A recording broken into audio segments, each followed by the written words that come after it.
Today, to all of us, we will discuss topic 5 about business level strategy for how to compete for advantage, and I am Jerica Simagala, the first reporter. Business level strategy. It details the goal-directed actions managers take in their quest for competitive advantage when competing in a single product market. It is the combined set of moves and actions taken from a manager aiming of offering value to the customers and developing a competitive advantage. Business level strategy can be summarized as a detailed outline which incorporates a company's policies, goals, and actions with a focus on how to deliver value to customers while maintaining a competitive advantage.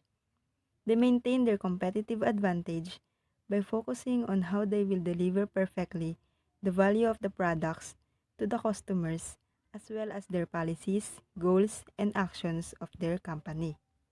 There are different business strategies, but you should find the right strategy for your business. Like for example, let's say you are a new pizza restaurant opening up in town. You need to figure out if you will be competing by say offering the lowest price pizza and or you could opt for being unique by opening the first free shipping delivery pizza in town. So you use the cost leadership and differentiation type of strategy that will be discussed later. In short, a business level strategy aims the question on how business compete in its particular industry. To formulate an appropriate business level strategy, managers must answer the questions of competition. When picking our strategy, we should ask ourselves, first, who or which customer segments will we serve? So we must know our target or the most important customer who we must serve our service or goods.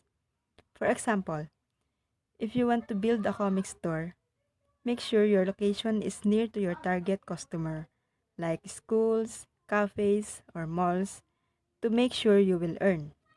Second is, what customer needs, wishes, and desires will we satisfy? Identifying the needs, wishes, or even desires of the customers is the important thing to observe on or before opening up a business so that we are always ready to serve them what they want and what as they become satisfied what we serve for them. Next question is, why do we want to satisfy them? Of course, we want to satisfy them so that we will catch their interest and loyalty of our customer and get a positive word of mouth to our brand's image and popularity that helps acquire new customers. And last is how we will satisfy our customers' needs.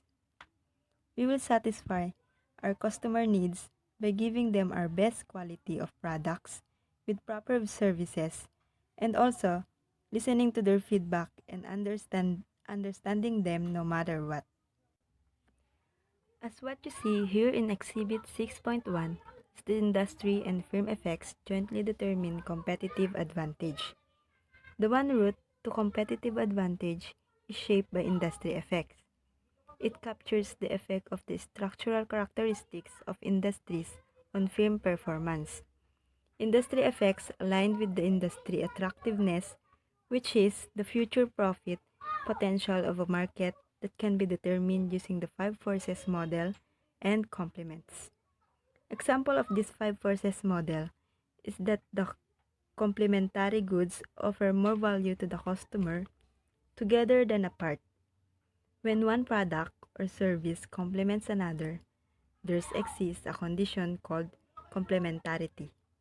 Within industry, there is a strategic group, which is a concept used in strategic management that groups companies within an industry that have similar business models or similar combination of strategies.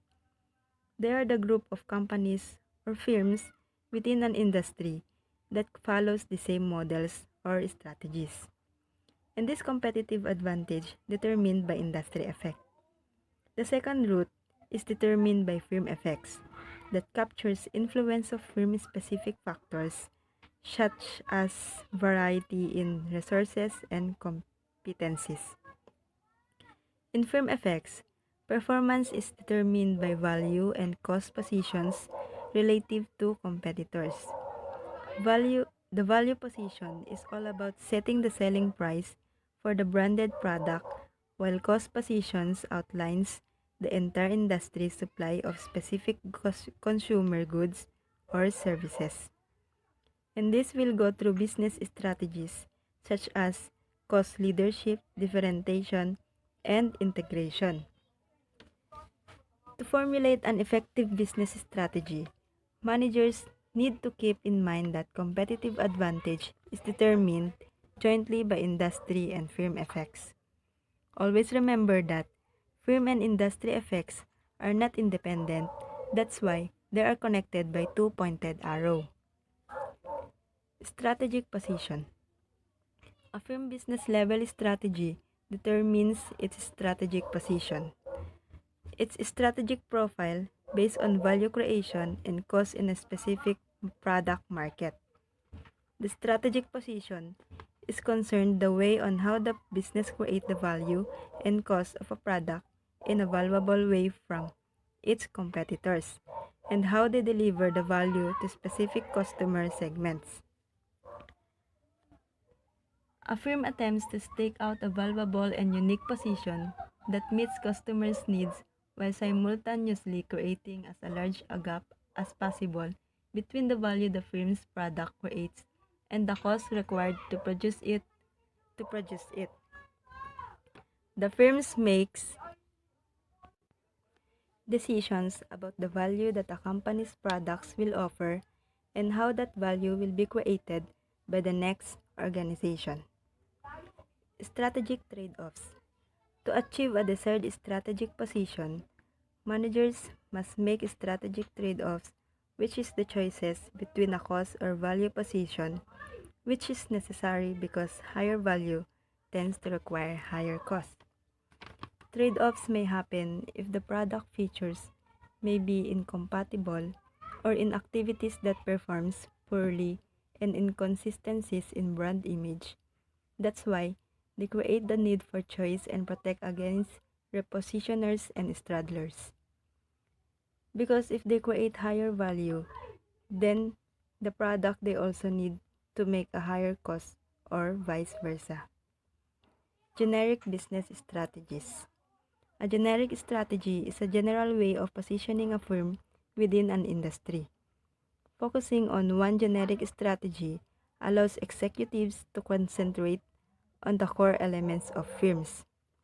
There are two fundamentally different generic business strategies: the differentiation and cost leadership, and that will be discussed by the next reporter. These are my references. Good day everyone, I am Renemy Mompil. Today I will discuss to you about the generic business strategies. What is generic business strategies? Generic business strategies. It is general way of positioning a firm within the industry. Focusing in one generic strategy allows executive to concentrate in the key elements of firms. Business level strategies and avoid competing in the market. Better served by the generic strategies. There are two fundamental different generic business strategies: the differentiation and cost leadership strategies. First is the differentiational strategy. Differentiational strategy, business strategy that seek to create higher value for customer than the value that the competitors create by delivering products or services with unique features while keeping the firm cost structured at the same or similar levels. Differentiational strategy normally involves an integrated set of action in producing goods and services at an acceptable cost, but when the features that are preserved as a better or more important to the customers. Second is the cost leadership strategy. Cost leadership strategy, it is generic business strategy that seek to create the same or similar value for the customer by delivering products or service at the lower cost than the competitors, enabling the firm to offer lower price to its customers. One of the examples for this is the Walmart company. Walmart company is used the cost leadership strategy to become the largest company in the world. The firm advertising slogans such as always low price and save money, live better. Communicate Walmart emphasize on price slashing to the potential customers. Cost leadership strategy is an effective business level strategy to accept that the firm offers low price, provides satisfactory quality, and attracts enough customer to be profitable. Next is the scope of competition. Scope of competition, it is the size of narrow or board of the market in which a firm chooses to compete. When we say scope of competition, it is narrowness of an organization focused on measured horizontally by the range of industry, market segment, or geographical regions it targets, or vertically by the degree of which it is integrated. The next one is focused cost leadership strategy. Focused cost leadership strategy, same as cost leadership strategy, except with the narrow focus on a niche market. When we say focused cost leadership strategy, it is the first of the two focus strategy. A focused cost leadership strategy requires competing based on the price to target narrow market. A firm that follows the strategy does not necessarily charge the lowest price industry. One of the example is the Redbox. The Redbox uses vending machine placed outside grocery store and other retail outlets to rent DVDs of movies for 20 pesos. They're always to view movies even cheaper, such as through the flat fee streaming video subscription offered by Netflix. But among firms that rent actual DVDs, Redbox offer unparalleled levels of low price and high convenience. So that focused cost leadership strategy always focusing the cost, not the market. The last one is focused differentiational strategy. When we say focused differentiational strategy, it is the strategy requires offering unique features that fulfill the demands of a narrow market. Same as differentiational strategy except with a narrow focus at the niche market. One of the example is the Breeze Resort, a company that caters couples without children. A firm operates 7 tropical resorts where vacationers are guaranteed that they will not be annoyed by loud and disrupted children. Breeze Resort using focused differentiational strategy to compete their competitors and also to have a unique strategy and to gain more profit. Based on the 3 generic strategies, which is cost leadership, differentiation, and focus. Each strategy has different mechanisms for reaching success. Companies within the same industry may not choose the same strategy. It is choice that must be made with the company's management based on the desired outcome for success and the company's strength Each strategy has unique components that shape the company and result for their success. That's all. Thank you for listening. Good day everyone, my name is Claudette Palmacasoy from BSBA HRDM2 and I will be discussing the half of Chapter 5.2 Differentiation Strategy Understanding Value Drivers. So before we start, I would like first to discuss the meaning of differentiation strategies. So, differentiation strategies are attractive whenever buyers' needs and preferences are too diverse to be fully satisfied by a standardized product or services. So, when we say diverse, it means that the people have a variety or multiple choices. According here, the goal of a generic differentiation strategy is to add unique features that will increase the perceived value, goods, and services in the mind of the consumer so they are willing to pay a higher price. Okay, so as you can see here, differentiation strategies offers product or services that is different from the others or something that is out of the box. Just like thinking something creative or unique or something different so that the customers will be paying in higher price rather than the regular. Okay, so now as you can see, we have here the exhibit 6.3. We have the panel A and panel B.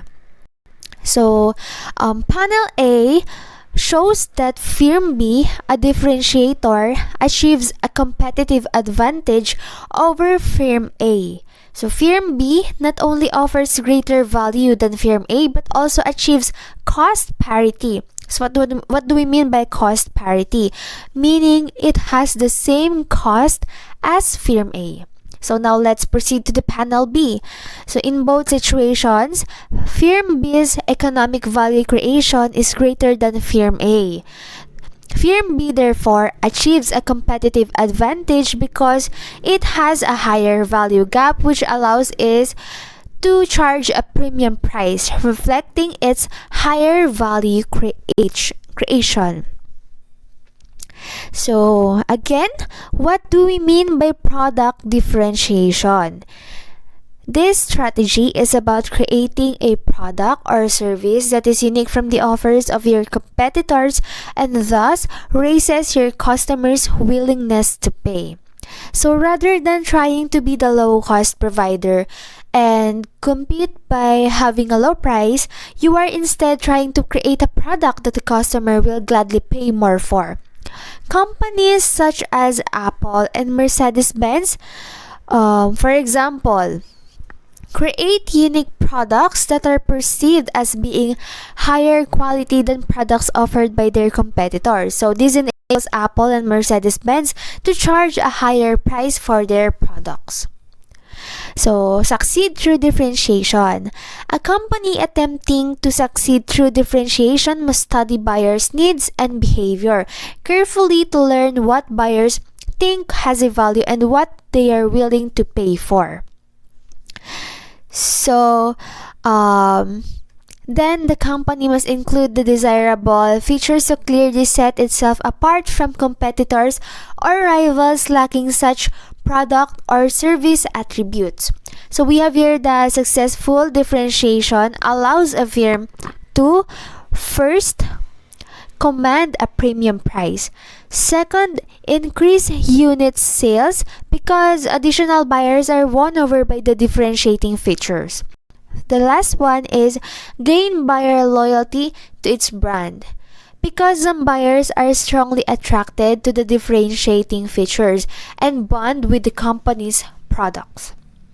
As you can see here, differentiation angles. So first one, unique taste. So what are the product that has a unique taste? We have here the balut from the Philippines and Japan has their tuna eyeballs. Next one is multiple features. Microsoft Office or Apple iPhone is one of the example or two of the examples of multiple features. The third one is the one-stop shop. Just for example, like Home Depot or Shopee and Lazada, because everything is already in there. And the fourth one is superior service. The fifth one is design. So, I think the example of design is the Mercedes Benz or BMW. Reliability, quality like Marikina shoes, and technology leader. So we have here the uniqueness driver. It is a value chain activity or factor that can have a strong effect on customer value and creating differentiation. Such as activities are referred to as uniqueness driver and have a high impact on differentiation rather than on a company's overall cost positions. That means cost is not the main spotlight here, but the value and creativity of the products. Okay, we have the customer value. Differentiation opportunities can exist in the activities all along an industry's value chain, and particularly in activities and factors that meaningfully impact customer value. So, ways that managers can enhance differentiation through the systematic management of the Unix drivers includes the following. So first we have seeking out high quality inputs. The second one, striving for innovation and technological advances. Third one, pursuing continuous quality improvement. The fourth one, emphasizing human resource management activities that improve, I think, the skills, expertise, knowledge of personnel, and improving customer service or adding additional services. Next one is, it is easy enough to grab that a successful differentiation strategy must offer value in ways unmatched by the competitors or rivals. A big issue in crafting a differentiation strategy is deciding what is valuable to customers. So, value can be delivered in three basic ways, as you can see here. The first one include product attributes and user features. Second, incorporate features that improve performance. The third one is incorporate features that enhance satisfaction. Okay, so success differentiation strategies tend to work best. First is buyers' needs and uses are diverse. Second one, product or services that have value to buyers. Third, few rival firms are following a similar approach. And the last one, technological changes is fast paced and competition revolves around evolving product features. Okay, there is no success without failure, but we all know that there's no such perfect things. So here are the reasons why differentiation strategies fail. First is the attributes that are easily and quickly copied. Second one, buyers see little value in the unique attributes. And the third one is overspending efforts to differentiate. Of course, because in differentiation strategy, you want to offer something different. I mean, something that out of the box or something that is creative. And to, you need something or you need the money for all of that. And as you can see here, a low cost provider strategy can always defeat differentiation strategy when buyers are satisfied with a basic product and don't think extra attributes are worth a higher price. So in here, a value drivers, this will be reported by the next reporter. Hi, good day everyone. My name is Maria Tensian Energa from HRDM2 and I'm the one who the next reporter. And I'm here to discuss to you all my topic is value drivers. The value drivers have three types which are product features, customer service, and compliments. Value drivers are anything that can be added to a product or service that will increase its value to consumers. This differentiate a product or service from those of a competitor and make them more appealing to consumers. Consumers willing to pay premium price. Focus unique features to respond to customer services, customer preferences, marketing features to target the market. To identify the value drivers in any business, start it by using the SWOT analysis, which are the strengths, weaknesses, opportunities, and the threats. And DCEs will help you to identify the value drivers for your own business. The additional of value drivers can increase either the product's price that consumers are willing to pay. For example, offering a year of free tech support on a new computer would be a value-added feature. That individual can also add the value to the services they perform, such as bringing advanced skills into the workplace. And now let's go to the types of value drivers. The first one is product features. One of the obvious but the most important levers that managers can adjust are the product features and attributes, thereby increasing the perceived value of the product or service offering. The notion the success of a product or service is largely based on whether customers believe it can satisfy their wants and needs. In other words, when a company develops its brand and markets its products, customers ultimately determine how to interpret and react to marketing messages. In product features, the perceived value is the only reason why people will ever buy your products or services. You do all of these things because you want to have an idea. For example is, when making a purchase, a customer values a product benefit higher than its function. The example is, a customer doesn't buy a drill to have any drill. He or she buys a drill to have the capacity to make holes. From most companies, people do not merely buy software, but rather than the solutions. Product features is also traits or attributes that deliver value to end users and differentiate a product in the market. But the key trait of any product feature should be the value or benefit it delivers to the user. A feature is a part of the face, quality, a special attraction, article, or a major film showing in the theater. For example is, feature is a guest speaker at an event. And for its benefits are that feature matters for a customer. In the other words, how that feature makes their life is better. The other example of product features is, strong R&D capabilities are often needed to create superior product features. And the luxury car maker BMW follows a differentiation strategy. It has a strong reputation for superior engineering, built through decades of continued R&D investments.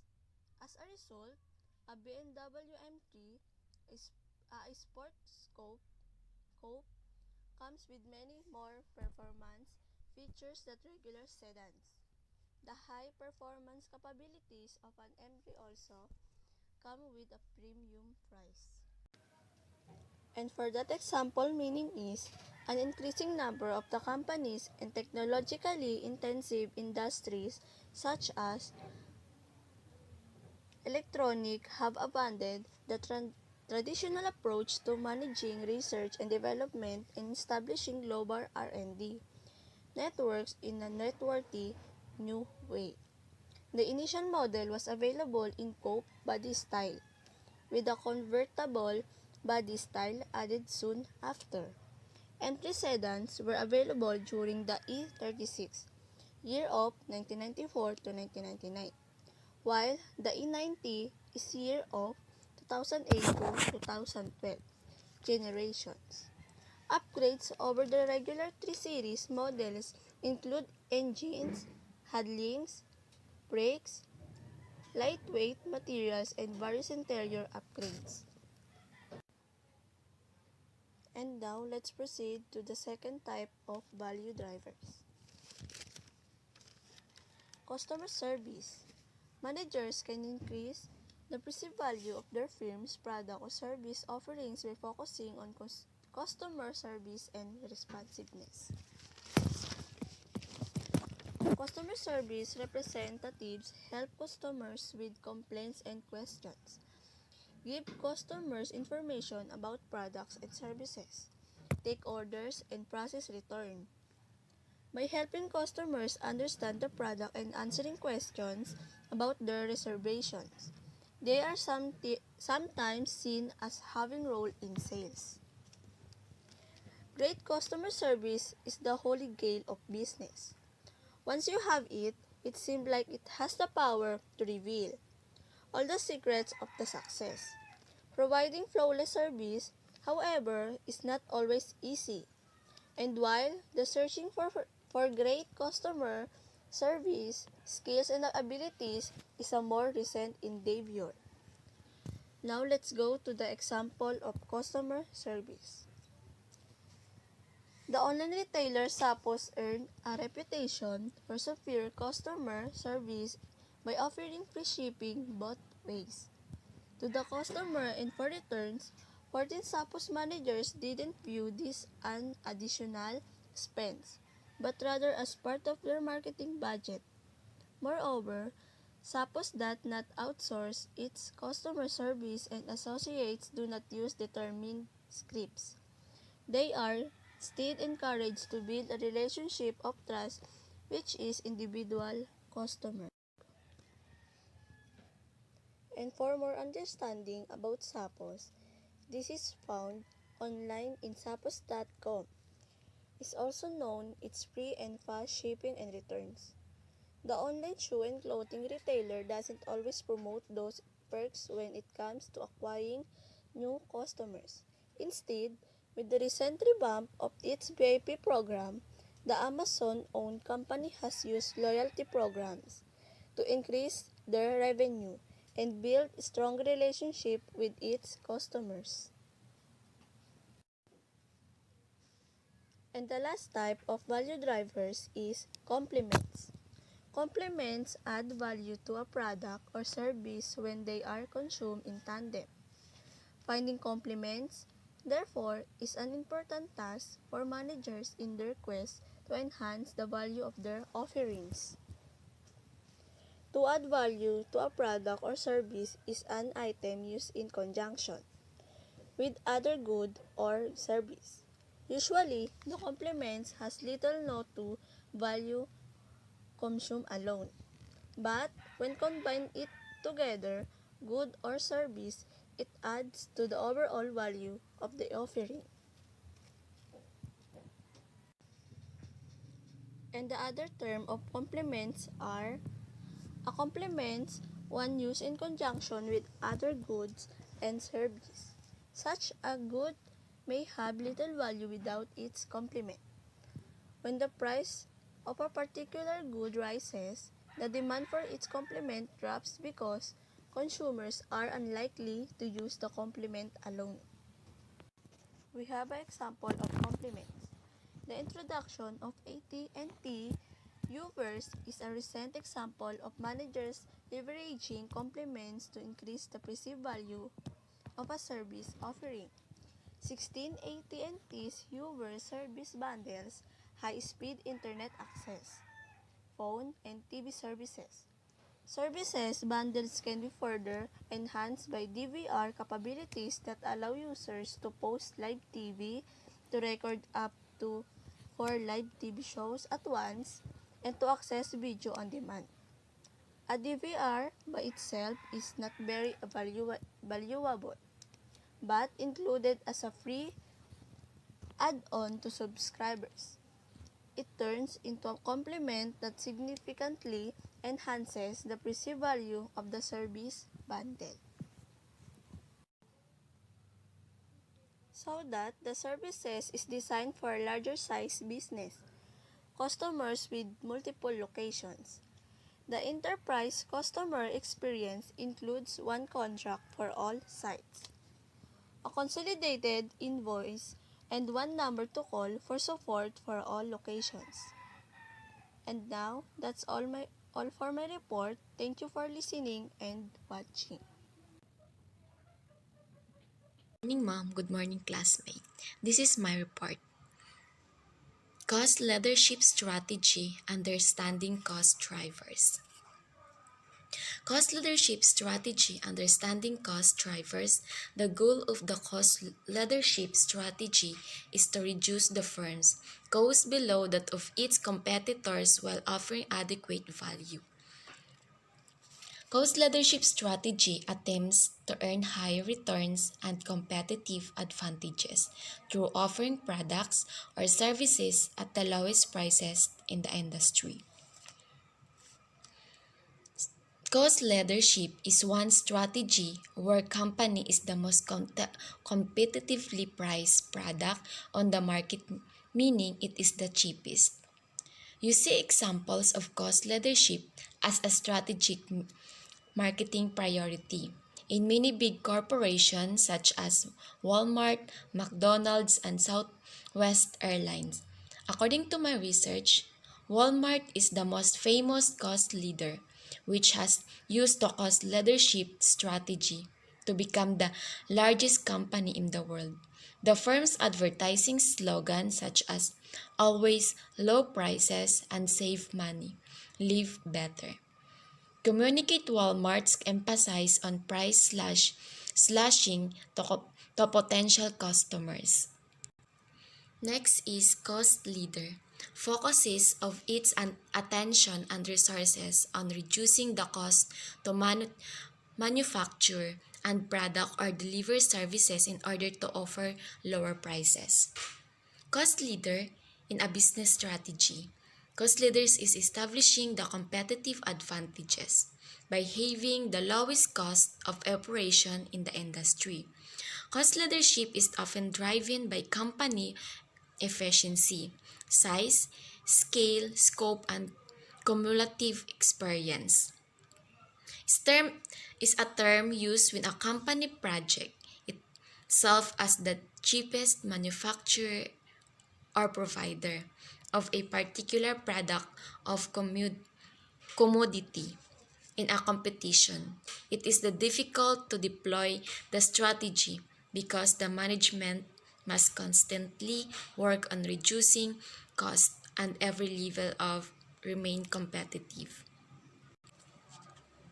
Next is a cost leader can achieve a competitive advantages as long as its economic value created is greater than that of its competitors. The Firm A competitive advantages and Firm B cost leader. A Firm A and Firm B is the same value but different in cost. A Firm A lower economic value but higher cost. The Firm B cost leader lower but higher than economic value. For example, dito is yung Shopee and Lazada. The Shopee is Firm A. The Lazada is Firm B. The cost of Shopee is lower than Lazada, but the economic value of Lazada is lower than Shopee. Vice versa lang po siya. Next is, what if Firm B fails to create differentiation parity? Differentiation parity means occurs when a firm creates the same value as its competitors. Cost parity means having the same cost as a competitor, which involves pricing. Same lang din siya dito sa the value of the firm A and firm B is not the same. Next is the most important cost drivers that managers can manipulate to keep their costs low are: first is cost of input factors. One of the most basic advantages a firm can have over its rivals is access to lower cost input factors such as raw materials, capital, labor, and its services. Input cost is the set of costs incurred to create a product or services. Example of these costs are direct materials, direct labor, and factory overhead. Factors such as raw materials, for example, if you ask for plastic, your manufacturer will encounter by asking what type and what grade. The output is the finished good or services, and input are raw materials, labor, utilities, or even other goods. These input are also known as factors of production. If the price of input goes up, cost of producing the good increase.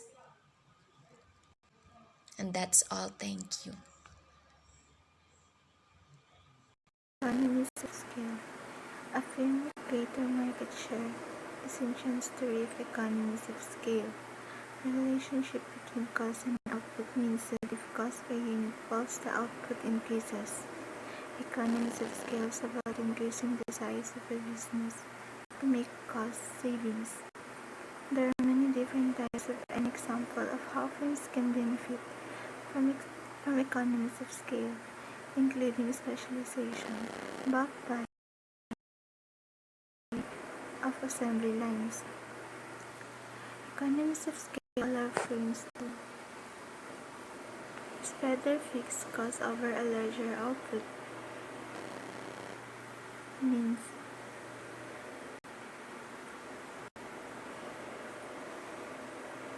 a larger output allows firms to spread their fixed costs over more units. That is why gains in market share are often critical to drive down per unit costs. Second, employ specialized system and equipment. Firms are allowed to invest in more specialized system and equipment. 3. Taking advantage of certain physical properties. Economies of scale also occur because of certain physical properties. One such property is known as the cube square rule. In this exhibit 6.5, economies of scale, minimum efficient scale, and diseconomies of scale. Increasing output from Q1 to Q2, we see decrease in long-run average cost from Q1 to Q2, and any increases in output and Q2 leads to rise in average cost. Rise in average cost due to an increase in the scale of reduction. Diseconomies of scale increases in cost as output increases. As the firms get too big, the complexity of managing and coordinating raises the cost, negating and benefit the scale.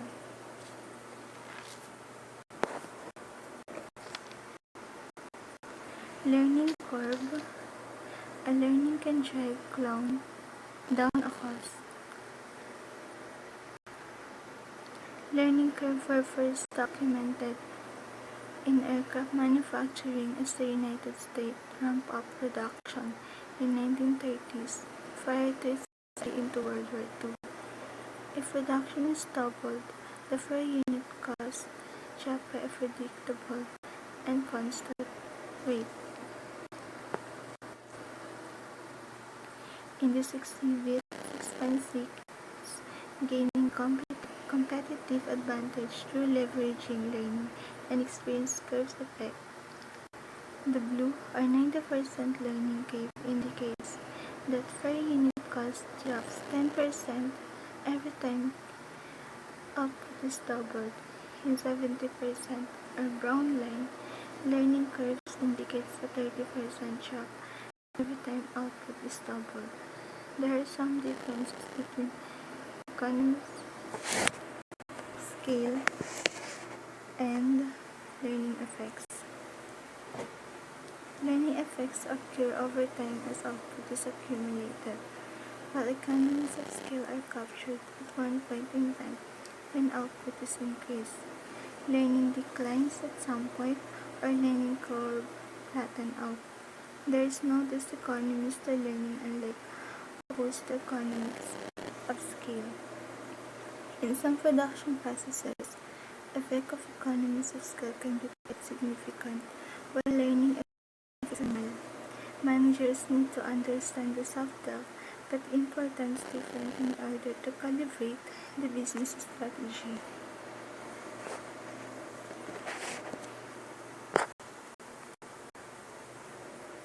As shown,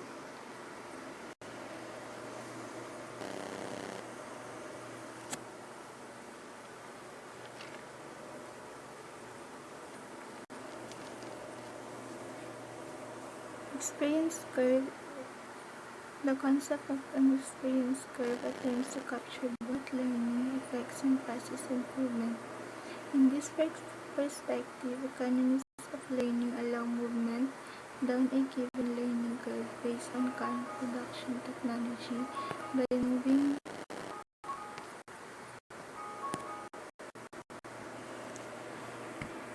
experience curve.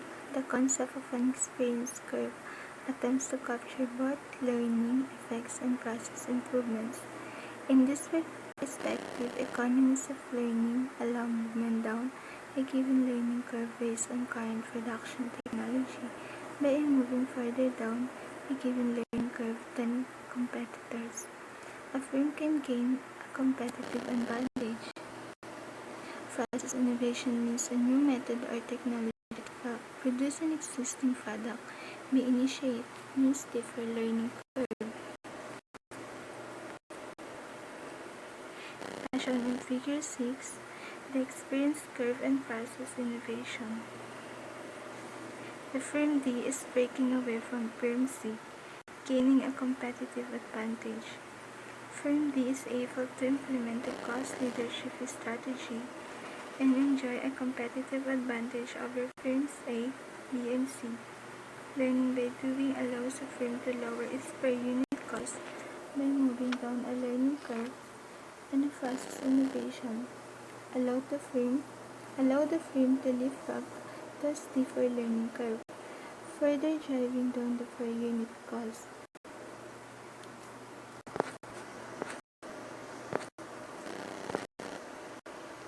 In conclusion, by choosing a cost leadership, manager must focus their attention on lowering overall cost of producing the product or service while maintaining acceptable level of quality that will serve the needs of the customer. Thanks for watching.